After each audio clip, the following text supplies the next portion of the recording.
నమస్తే, welcome to I dream social spotlight with కవిత.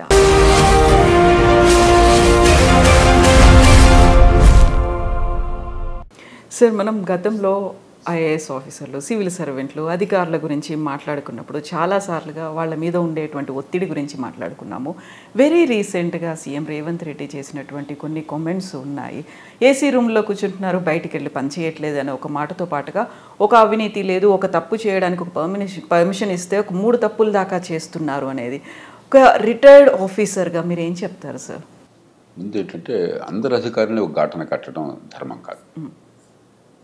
ఖచ్చితంగా అధికారుల్లో కొందరు నిజాయితీకి మారుపేరన్న వాళ్ళు, దాంతోపాటు సమర్థంగా ప్రజల కోసం పనిచేసేవాళ్ళు ఇప్పటికి కూడా ఉన్నారు. అన్ని స్థాయిల్లో ఉన్నారు. కేవలం ఐఏఎస్ అధికారులే కాదు, జాతీయ స్థాయిలో, రాష్ట్రంలో ఒక ఎస్ఐ స్థాయి అధికారులు, ఒక ఎంఆర్ఓ స్థాయి అధికారులు, అన్ని స్థాయిల్లో ఇప్పటికీ గొప్పగా పనిచేస్తున్న వాళ్ళు ఉన్నారు. దానిలో అనుమానం. ముందు అది మనం గుర్తించాలి. లేకపోతే ఏంటంటుందంటే, కష్టపడి పనిచేసే వాళ్ళకి ప్రతికూల పరిస్థితుల్లో కూడా ఆత్మస్థైర్యం దెబ్బతింటే గుర్తింపు లేదు, అందరితో గట్టి కలిసి భావం కలగకూడదు. కాబట్టి ముందు అది మనం గుర్తించాలి, గౌరవించాలి. వాళ్ళకి మనం నిజంగా చాలా రుణపడి ఉండాలి. ఎందుకంటే ఒక అవ్యవస్థలో, అసమర్థత, అవినీతి తాండవమాడుతున్న వ్యవస్థలో, అహంకారం, అలసత్వం తాండవమాడుతున్న వ్యవస్థలో అయినా కూడా కష్టపడి ప్రజల కోసం పనిచేస్తున్న వాళ్ళు ఉన్నారంటే వాళ్ళకి మనం నమస్కరించాలి, చేయొద్దాన్ని పెట్టాలి. ఇక ఆ వర్గాన్ని అది కొద్ది శాతం ఉంటారు. మినహాయిస్తే ముఖ్యమంత్రి గారు చెప్పింది 100కి 100 పాళ్ళు వాస్తవం. రేవంత్ రెడ్డి గారిలో నాకు మంచి లక్షణం ఏంటంటే, మిగతా వెళ్ళడంలో కూడా మనసులో అంతా చెప్పేస్తాడు. బోళా మనిషి. ఇది చెప్పింది వాస్తవమే. పార్టీలకు అతీతంగా మీరు ఏ పార్టీనైనా మీరు కూర్చోండి, ఎమ్మెల్యేలు కానీ, ఎంపీలు కానీ, మంత్రులు కానీ, ముఖ్యమంత్రులు కానీ, పార్టీలు మర్చిపోండి. ప్రైవేట్ కానీ, పబ్లిక్ అందరూ చెప్పలేకపోవచ్చు, కానీ అందరి మనసుల్లో ఏ వేదన ఉన్నది. అరే, ఇంత డబ్బులు వసూలు చేస్తున్నాం, పన్నుల డబ్బులు, ఈ ప్రజలకి ఇన్ని మాటలు చెప్పి ఓట్లు తీసుకుంటున్నాము, ఇన్ని హామీలు ఇస్తున్నాము, మరి ఈ ప్రజల జీవితాన్ని బాగు చేయడం కోసం పని కావాలని చెప్పంటే ప్రతిదానికి అడ్డంకులు వస్తున్నాయి అన్న భావన, అది లేనటువంటి మంత్రి కానీ, ఎమ్మెల్యే కానీ, ఎంపీ కానీ భారతదేశంలో లేరు. అయినా కూడా వ్యవస్థ నడుస్తుందంటే కొంతమంది సామర్థ్యం వల్ల, చిత్తశుద్ధి వల్ల, దేశభక్తి వల్ల నడుస్తుంది. కానీ కొంతమంది ఎంత భారం మోస్తారు, ఎన్ని పనులు చేయగలుగుతారు? కాబట్టి ఖచ్చితంగా అధికార యంత్రాంగం, ముఖ్యంగా ఎంత పై స్థాయిలో ఉంటే అంత బాధ్యత మీ మీద ఎక్కువ. నాయకత్వాన్ని ఇచ్చే బాధ్యత మీద, ప్రమాణాలను నెరవేర్పే బాధ్యత మీద, మిగతా వాళ్ళని జవాబుదారీగా చేయాల్సిన బాధ్యత మీద. అందులో మన దేశంలో అధికార యంత్రాంగానికి ఉన్నంత గౌరవం, ఇంత రక్షణ ప్రపంచంలో ఎక్కడా లేదు. రాజ్యాంగంలోనే పెట్టాం. ఒకసారి ఉద్యోగం వచ్చాక ఆ జీవితం పొడుగుతా మీకు మీరేం పని చేయకపోయినా కూడా ప్రమోషన్లు గ్యారంటీ, టైం బౌండ్గా, పదోన్నతులు గ్యారంటీ, పదవులు గ్యారంటీ. అలాగే ఉద్యోగం నుంచి తీసిన దాఖలా దాదాపుగా ఉండవు. మీరు ఎంత అసమర్థులైనా, ఎన్నో సందర్భాలు అవినీతి ఉన్నా కూడా ఏం జరగదు పెద్దగా. ఊరికే 2 నెలలు ఎవరన్నా ఉంటే 2 రోజుల కోసం మాట్లాడతారు, అంతే, ఇంకేం జరగదు. అన్ని కీలకమైన ఉద్యోగాలు మీ చేతుల్లోనే. అది ఎలాగో ముఖ్యమంత్రులకు కూడా తెలియదు ఎందుకు అలా జరిగిందో. కార్డర్ రూల్స్ అని పెట్టేసి, కార్డర్డ్ పోస్ట్ అని పెట్టేసి రకరకాల రూపాలతో ప్రభుత్వాలకు కూడా అర్థం కాని రీతిలో కీలకమైన పదవులన్నీ మీకే. మరి సమాజం ఇంత గౌరవాన్ని, ఇంత రక్షణని ఇచ్చినప్పుడు, నెత్తిని పెట్టుకున్నప్పుడు మిమ్మల్ని, ఈ సమాజానికి మనమే ఇస్తున్నాం తిరిగి.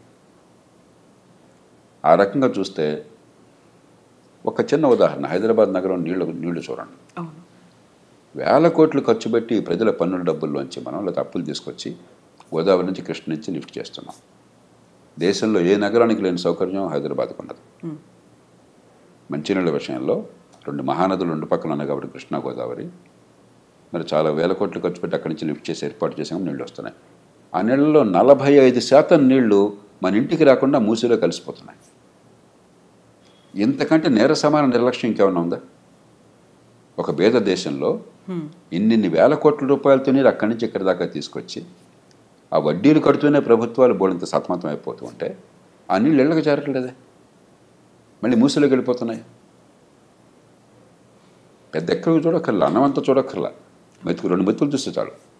వెరీ రీసెంట్గా కూడా చూసాం సార్, హైడ్రా తవ్వకాలకి సంబంధించి పెద్ద వాటర్ పైప్ లైన్ పగిలిపోయింది అనే మాట. అట్లాగే ఇన్ని వేల కోట్లు ఖర్చు పెడుతున్న విద్య కోసం అని చెప్పాను.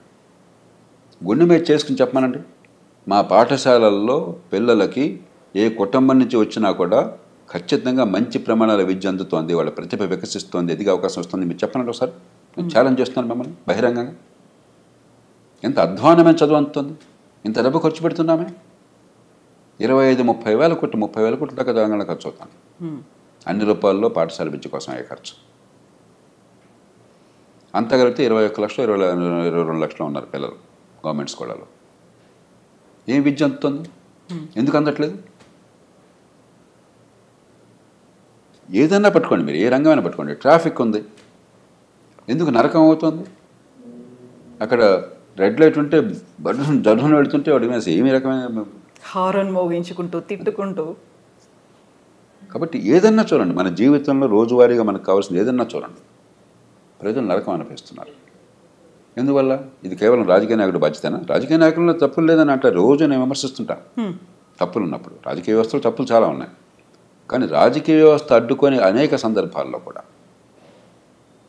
మంచినీళ్ళు అందరికంతా ఏర్పాటు చేస్తే ప్రభుత్వం నాకు కాదంటారండి? మంచి విద్య అంతా ఏర్పాటు చేస్తే ప్రభుత్వం నాకు కాదంటారండి? ట్రాన్స్పోర్ట్ సిస్టమ్ బాగా ఇంప్రూవ్ చేసి అందరికీ సౌకర్యం కలిగిస్తే ఏ ప్రభుత్వం నాకు కాదంటుందండి? వేరే విషయాల్లో జోక్యం చేసుకోవచ్చు, వాళ్ళ లాభం కోసమో వాళ్ళ స్వార్థం కోసమో.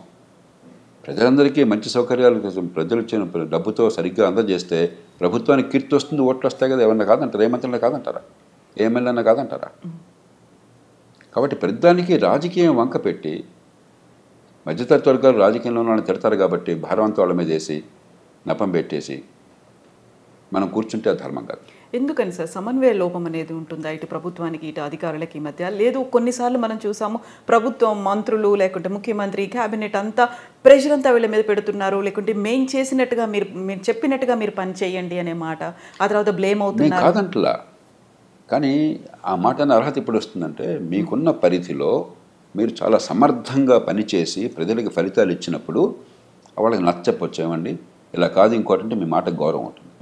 ప్రధానంలో నో అన్న మాటే మీ నుంచి వచ్చి మీ నుంచి ఏ పని కాకుండా ఉండి ప్రజలకు పనికి వచ్చేది జరగకుండా ఉండి మీరు ప్రధానికి నో అంటే వాడి నుంచి గౌరవిస్తారు మిమ్మల్ని. ఎన్నికైన వాడు వాళ్ళమే ఒత్తిళ్ళు ప్రజల నుంచి చాలా ఉన్నాయి పొద్దున్న సాయంత్రం దాకా. కాబట్టి ఈ వంక పెట్టేసి రాజకీయంలో ఉన్న వాళ్ళని తిట్టేసి మనం కూర్చుంటే ఎట్లాగా? ఈ సమాజం ఎంత గౌరవాన్ని ఇస్తుంది, ఎంత పోషిస్తుంది మిమ్మల్ని.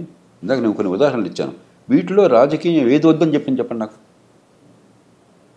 వీటిలో ఏ ఒక్కటైనా సరే ఒక ముఖ్యమంత్రి కానీ ఒక పార్టీ నాయకుడు కానీ ఏ పార్టీ ప్రభుత్వంలో ఉన్నా సరే మీరు ఇది చేయవద్దయా, ప్రజలకు అసౌకర్యం కలిగించండి, ప్రజలకు రవాణా వద్దు, ప్రజలకు మంచినీటి సరిగ్గా అందొద్దు, మురుగునీటి పరిధులు సరిగ్గా అవుతాయని వాడు చెప్పాడా?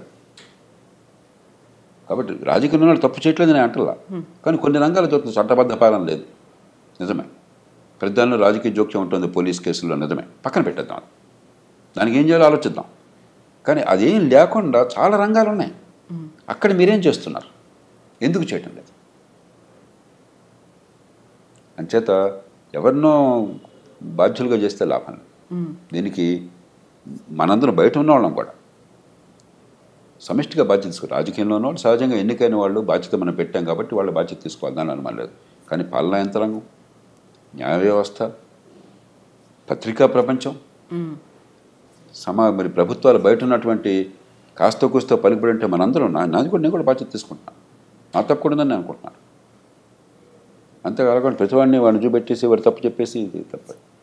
ముఖ్యమంత్రి గారు ఆవేదన నిజమైనది, దేశమంతా ఉన్నది, సహేతుకమైనది. ఖచ్చితంగా పాలనా యంత్రాంగంలో మౌలికమైన ప్రక్షాళన కావాలి, మౌలికమైన మార్పు కావాలి. ఈ పద్ధతి కొనసాగిస్తే ఇప్పుడు కొన్ని సినిమాల్లో చూస్తే, ఈ మధ్య ఒక సినిమా నేను మా శ్రీమతి చూస్తూ నేను ఒక 2 నిమిషాలు చూస్తే నాకు వాంతి వచ్చినట్టు. సినిమా చూసారు సార్ మీరు? వాడు అధికారిని వేశారట ఎన్నికల కోసం అని చెప్పని, వాడొచ్చి బస్తమే సవాలని చెప్పని, నువ్వెవడవయా ముఖ్యమంత్రివి, లేకపోతే నువ్వెవడవయా మంత్రివి, నేను 35 ఏళ్ళు ఉంటాను, నేను అంత తెలుస్తాను అంటాడు. అది నిజంగా జనం చప్పట్లు కొడతారు గొప్ప అనుకుని. ఇదే ప్రజాస్వామ్యం, ఇదే అధికారుల అహంకారం, ఇదే రాజ్యాంగం. మనం ఒక చాలా విచిత్ర వాతావరణాన్ని సృష్టిస్తున్నాం ఈ దేశం. నాకు ఇది వాంతి వచ్చింది అది చూస్తే. దీనిలో అసలు ప్రజాస్వామ్య స్పృహ ఏంటి, రాజ్యాంగ స్పృహ ఏంటి, మంచి పరిపాలన గురించి అవగాహన ఏంటి, ఇదే మన ప్రజలకు చెప్తున్నది. ఎంత అజ్ఞానాన్ని మనం పెంచుతున్నాం ఈ దేశంలో. అలాగే ఈ పదవుల కోసం పడితే వెంపర్లట 15 లక్షల మంది పోటీ పడ్డం ఐఏఎస్ కోసం అని చెప్పని, జీవితం అంతా త్యాగం చేయడం, ఒక 5 ఏళ్ళు 10 ఏళ్ళు. అంత ఈజీ కాదు ఐఏఎస్ ఐపీఎస్ ఆఫీసర్లు అవడము అనేది ఉంటుంది కదా సార్. చాలా కష్టపడితే వచ్చారు. ఇంత కష్టపడి వచ్చిన తర్వాత మీరు ఉద్ధరించింది ఏంటట? కరెక్టే, ఉద్ధరించింది ఏంటట? ఎందుకని జరగట్లేదు ఫలితాలు? నేను కోపంతో చెప్పట్లా, ద్వేషంతో చెప్పట్లా. నేను ఆ పదవుల్లో ఉన్నవాడిని. నేను నిస్పృహతో బయటకు వచ్చినవాడిని కాదు, నిరాశతో పనికి రాకుండా బయటకు వచ్చినవాడిని కాదు, ఫెయిల్ అయిన వాడిని కాదు. నన్ను ఎవరు భారతదేశంలో ఒక అధికారిగా ఫెయిల్ అయిన ఎవరో ఏ మనిషిని అనుకోవట్లా. నన్ను బాగా తిట్టేవాళ్ళు కూడా ఆ మాట ఇప్పుడు అనలా. ఇంతవరకు సాధ్యం కాదు. అది ఒక ఆవేదనతో చెప్తున్నాను. ఇంత అవకాశాన్ని సమాజం మీకు ఇచ్చి నెత్తిన పెట్టుకుంటే మీ వల్ల ఏం జరుగుతుంది ప్రజలు? ఇది పోగా అహంకారం చాలామందికి. ప్రజల గురించి పట్టించుకునేది లేదు, వాళ్ళ బాధల గురించి పట్టించుకునేది లేదు. మరి కొంతమంది ఏదో సెలబ్రిటీలు అని చెప్పి అనుకుని సోషల్ మీడియా అట వెనకాల ఏదో కెమెరాలతో తిరుగుతుంటారట. ప్రభుత్వాలకు సిగ్గుంటే డిస్మిస్ చేయాలి వాళ్ళని. మనం బ్రిటిష్ పరిపాలన యంత్రాంగాన్ని అనుకరించాం. ఎనానిమిటీ దానిలో ముఖ్యమైనది, మెరిటాక్రసీ, మీ ప్రతిభ వల్ల రావటం, పొలిటికల్ న్యూట్రాలిటీ, పక్షపాత రాజకీయాలు లేకుండా ఉండటం, ఎనానిమిటీ, పబ్లిక్ సర్వీస్, ఇవి మౌలికమైన లక్ష్యాలు. అవన్నీ మర్చిపోయి మీరేదో స్టార్లాగా బిహేవ్ చేయటం నాకు అర్థం కాదు. ఎంత విచిత్రంగా ఉంది అసలు. ప్రవర్తన అంత వెకిలిగా ఉంది. దాన్ని ఎలా సహిస్తున్నారు ఈ రాజకీయంలో ఉన్నవాళ్ళు? దానికి ముఖ్యమంత్రి గారిని కూడా బాధ్యతలు చేస్తున్నాను. మీరేం చేస్తున్నారు మరి? మీ ఆధీనంలో పరిపాలన యంత్రాంగం అంటే వాళ్ళలో క్రమశిక్షణ పెట్టి కొన్ని ఏ రకంగా చేస్తే మేము గౌరవిస్తాం, ఏ రకంగా చేస్తే మేము ఊరుకోమని చెప్పిన సంకేతాన్ని ఇచ్చే బాధ్యత మీకు కూడా ఉంది. సో ఈ మధ్యన ఒక ఇన్సిడెంట్ చూసాము. తెలంగాణ రాష్ట్రంలో ఒక మంత్రి కలెక్టర్ మీద అసహనం వ్యక్తం చేశారు, పబ్లిక్గా వాళ్ళని విమర్శించారు అనే వాదన వినిపించింది. ఆ తర్వాత కలెక్టర్ అక్కడి నుంచి తప్పుకున్నారు, పోస్టులు పెడుతున్నారు అనేది. సో కొటేషన్స్ రూపంలో, మోటివేషనల్ కోట్స్ రూపంలో వస్తున్నాయి అనేది. ఇన్ఫ్లుయెన్స్ ఎవరిని చేస్తున్నారు సార్? నాకు ఈ సంఘటన తెలియదు కాబట్టి దాని గురించి పూర్వాపరాలు తెలియకుండా మాట్లాడాను. మనకేమిటంటే 2 విషయాలు మనకు చాలా స్పష్టత ఉండాలి. ప్రజాస్వామ్య సమాజంలో తుది బాధ్యత వహించేది ఎన్నికైన ప్రభుత్వము, ఎన్నికైన ప్రతినిధులు. కాబట్టి తుది నిర్ణయం తీసుకునే అధికారం రాజ్యాంగం పరిధి లోపల ఎన్నికైన ప్రభుత్వానికి. మనం ఏంటనుకుంటున్నామంటే అధికార యంత్రాంగానికే పాత్ర ఉంటుంది. వీళ్ళంతా ఊరికే వచ్చారు, వీళ్ళు వస్తారు, రేపు పోతారు, 35 ఏళ్ళు మేము ఉంటాం, వాడు వచ్చి రేపు ఓడిపోతాడు. చాలా సినిమాలో డైలాగ్ కూడా, నేను ఐఏఎస్ పరీక్షలకు వచ్చాను, కావాలంటే పొద్దున్న ఎమ్మెల్యే, ఎంపీ, మంత్రిని కాగా నువ్వు అవుతావా? ఇది గొప్ప విషయం లాగా. అంటే ఇక్కడ ప్రజాప్రతినిధులకు పెద్దగా చదువు ఉండట్లేదు, క్వాలిఫికేషన్ అనేది లేదు. ఆలోచనే మూర్ఖమైనది, అప్రజాస్వామికమైనది, అవాస్తవమైనది. ఒకరోజు పరీక్ష రాసిన మాత్రం చేత గొప్పవాడు కాలేడు ఎవడొకడు. ఆ రోజు నువ్వు చదువుకునే వచ్చి ఉండొచ్చు, నువ్వు బాగా బట్టి ఉండొచ్చు, లేకపోతే ఎగ్జామినర్ ఆ రోజు సంతోషంగా ఉండొచ్చు, అదృష్టం కలిసి రావచ్చు ఉండొచ్చు. అంత మాత్రం చేత గొప్పవాడిని అనుకుంటే అది ప్రజాస్వామ్యం ఎట్లా అవుతుంది? ప్రజలు తమ సమ్మతితో అధికారాన్ని కట్టబెడితే ప్రజాస్వామ్యం. ప్రజలు పాలించేది ప్రజాస్వామ్యం. ప్రజలు పాలించేది వాళ్ళు ఎన్నుకున్న ప్రతినిధుల ముందు ఆ గౌరవం ఉండాలి. తప్పు చేస్తే ప్రతిఘటిద్దాం, కానీ ప్రజాస్వామ్య వ్యవస్థ పట్ల గౌరవం లేకపోతే, రాజ్యాంగ విలువల పట్ల గౌరవం లేకపోతే, ఎన్నికైన ప్రతినిధులను అగౌరవపరుస్తుంటే అది ప్రజాస్వామ్యం కాదు. ఏ అధికారికి అహంకారం కూడదు. అది మిలిటరీ అధికారి కావచ్చు, సివిల్ అధికారి కావచ్చు, న్యాయమూర్తి కావచ్చు. ఎన్నికైన ప్రతినిధుల్ని చవకగా చూడండి, వాళ్ళు తిట్టుకుంటారు. అదే పనిగా జనం కూడా తిడతారు. ఎందుకంటే ఓటు వేసేది, తీసి తిరస్కరించేది వాళ్ళనే కదా. కాబట్టి జనం తిడతారు. అది ప్రజాస్వామ్యంలో సహజం. కాబట్టి వాళ్ళకి కొంచెం రాజకీయంలో ఉన్న వాళ్ళు కొంచెం వంగం ఉంటారు. దాన్ని అలుసుగా తీసుకుని ప్రజాస్వామ్యాన్ని అవమానిస్తే, ఎన్నికైన వాళ్ళు చాలా చులకనగా చూస్తే గడ్డిపోచలాగా, అది ప్రజాస్వామ్యం కాదు. అది ప్రజలకు అర్థం కావాలి. ఏ ప్రజాస్వామ్యంలో స్వేచ్ఛను అనిపిస్తున్నా ప్రజాస్వామ్యానికి మూలం అర్థం కావాలి. రెండోది, సరైనటువంటి సూచనలు, సలహాలు మీ అనుభవంతో, మీకున్న పరిజ్ఞానంతో, మీ నైపుణ్యంతో ఇచ్చే బాధ్యత మీది. తీసుకుంటారా సార్ అప్పుడు ప్రభుత్వం? అది సైలెంట్గా చేయాలి, బహిరంగంగా కాదు. నిర్ణయం తీసుకునే తుది అధికారం వారిది. పొరపాటు నిర్ణయం అయినట్టయితే, అది రాజ్యాంగ విరుద్ధం అయితే ప్రాణ వడ్డీ ఎదుర్కోవాలి. మీరు జరగకుండా ఆపాలి. రాజ్యాంగబద్ధమైనంత వరకు, చట్టబద్ధమైనంత వరకు మీకు ఒక జడ్జిమెంట్ ఉంది, అది మంచిదని. కాదని ఇంకో జడ్జిమెంట్ వారికి ఉంది. తుది జడ్జిమెంట్ వారిదే. అమెరికా లాంటి దేశాల్లో కూడా ఒక్కసారి ప్రభుత్వ నిర్ణయం తీసుకుంటే అది పబ్లిక్ పాలసీ అనేది కోర్టులకు జోక్యం చేసుకో. పబ్లిక్ పాలసీ చేసే బాధ్యత ఎన్నికైన ప్రభుత్వానికి. మీరు ఇక్కడ కూర్చుని బాగోగుల నుంచి అధికారం మీకు లేదు. విమర్శించవచ్చు ప్రజలు, చట్టసభలో విమర్శించవచ్చు. ప్రజల దగ్గర మళ్ళీ పోయి తప్పు నిర్ణయాలు చేశారు, ప్రజలు అన్యాయం చెప్పచ్చు. లంచం ఉంటే మనం కోర్టులో శిక్ష వేయచ్చు తప్ప, దురుద్దేశం ఉంటే శిక్ష వేయచ్చు తప్ప, వాళ్ళకి అధికార పరిధిలో నిర్ణయాలు చట్టబద్ధంగా తీసుకుంటే దాన్ని కాదనే హక్కు వాడికి లేదు, విమర్శించే హక్కు ఉన్నది. యా సార్, ఇక్కడే ఇంకొక వాదన ఉంటుంది. ప్రభుత్వాలు మారినప్పుడల్లా అక్కడ ప్రభుత్వంలో ఉన్నటువంటి మంత్రులు, మంత్రివర్గం, సీఎం అందరూ పోతారు. ఏదైనా నిర్ణయాలు తీసుకున్నట్టు మాత్రం బాధ్యులు బలయ్యేది అధికారులే అనే మాట సార్. ఒకటి ఖచ్చితంగా పార్టీలు, ప్రభుత్వాలు తప్పన్నది.